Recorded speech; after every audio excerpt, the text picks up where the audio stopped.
আজিৰ পৰা ৰিএডমিশ্যন আৰম্ভ হৈ গ'ল। যদি আপোনালোকে এইবাৰ হাই ছেকেণ্ডেৰী এক্সাম দিছে আৰু আপোনালোকে ফেইল কৰিছে, এতিয়া কিন্তু আপোনালোকে সুযোগ পৰ্টেলৰ জৰিয়তে আপোনালোকে এতিয়া অনলাইনত এডমিশ্যন কৰিব লাগিব বা ৰিএডমিশ্যন কৰিব লাগিব। কেনেকুৱাকৈ আপোনালোকে সুযোগ পৰ্টেলৰ জৰিয়তে হাই ছেকেণ্ডেৰী ৰিএডমিশ্যন কৰিব, মই আজি এইটো ভিডিঅ'ত আপোনালোকক সম্পূৰ্ণ প্ৰচেছ ষ্টেপ বাই ষ্টেপ দেখুৱাই দি আছোঁ। আপোনালোকে জানিবলৈ হ'লে ভিডিঅ'টো সম্পূৰ্ণকৈ চাই ল'ব, স্কিপ নকৰাকৈ। আৰু যদি আপোনালোকে মোৰ চেনেলত নিউ হয়, মোৰ চেনেলটো ছাবস্ক্ৰাইব কৰি ৰাখি দিব। এতিয়া আপোনালোকে হাই ছেকেণ্ডেৰী ৰিএডমিশ্যন কৰিবলৈ হ'লে আপোনালোকে ফাৰ্ষ্ট এইটো অপশ্যনত আহিব লাগিব, সুযোগ পৰ্টেল। মই কিন্তু আপোনাৰ সুবিধাৰ কাৰণে অপশ্যনৰ লিংকটো মোৰ ডিছক্ৰিপশ্যনত দি দিছোঁ। আপোনালোকে ডাইৰেক্ট ক্লিক কৰি এইটো অপশ্যনত আহি যাব। যদি আপোনালোকে মোবাইলত অন কৰি তেনেহ'লে আপোনালোকে ফাৰ্ষ্ট ইয়াত আপোনাৰ ব্ৰাউজাৰটো ডেস্কটপ ছাইড কৰি ল'ব। এতিয়া আপোনাৰ ওচৰত এইটো হোম পেজ অ'পেন হৈ যাব এনেকুৱাকৈ। এতিয়া আপোনালোকে ইয়াত ফাৰ্ষ্ট কি কৰিব লাগিব সম্পূৰ্ণ প্ৰচেছ দেখুৱাই দিয়া হৈছে। ইয়াত চাব, ফাৰ্ষ্ট কৰিব লাগিব ৰেজিষ্টাৰ, তাৰপিছত আপোনালোকে লগ ইন কৰিব, তাৰপিছত ইয়াত এপ্লাই কৰিব, তাৰপিছত ইয়াত এক্সেপ্ট কৰিব, তাৰপিছত আপোনালোকে ইয়াৰ পৰা এডমিশ্যন কৰিব পাৰিব।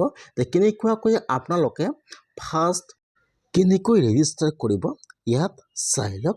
এতিয়া আপোনালোকে ফাৰ্ষ্ট এইটো অপশ্যনত আহি যাব। অহাৰ পিছত ইয়াত চাব দিয়া আছে ষ্টুডেণ্ট এপ্লাই। এতিয়া আপোনালোকে ইয়াৰ পৰা সেইটো অপশ্যনৰ ওপৰত এবাৰ ক্লিক কৰিব, ষ্টুডেণ্ট এপ্লাই।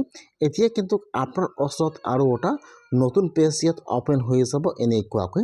আপোনালোকে ফাৰ্ষ্ট কিন্তু ইয়াত আপোনাৰ ব্ৰাউজাৰটো ডেস্কটপ ছাইড কৰি ল'ব। যেতিয়া আপোনালোকে ষ্টুডেণ্ট এপ্লাইৰ ওপৰত ক্লিক কৰিব, এতিয়া আপোনাৰ ওচৰত এইটো পেজ অ'পেন হৈ যাব। মোবাইল নম্বৰ আৰু পাছৱাৰ্ড আৰু কেপচা দি কিন্তু আপোনালোকে লগ ইন কৰিব লাগিব।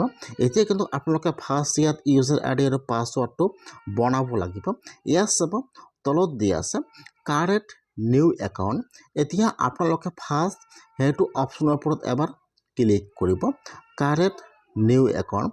যেতিয়া আপোনালোকে সেইটো অপশ্যনৰ ওপৰত ক্লিক কৰিব, এতিয়া কিন্তু আপোনাৰ ওচৰত আৰু এটা নতুন পেজ ইয়াত অ'পেন হৈ যাব এনেকুৱাকৈ। ইয়াত চাব দিয়া আছে HS first year registration number আৰু ইয়াত ছেশ্যনটো ইয়াত বহাই দিব লাগিব। এতিয়া যিটো আপোনালোকৰ হাই ছেকেণ্ডেৰী ফাৰ্ষ্ট ইয়াৰৰ ৰেজিষ্ট্ৰেশ্যন নম্বৰটো আছে, এতিয়া আপোনালোকে ফাৰ্ষ্ট ইয়াত আপোনাৰ ৰেজিষ্ট্ৰেশ্যন নম্বৰটো ইয়াত আপোনালোকে বহাই দিব।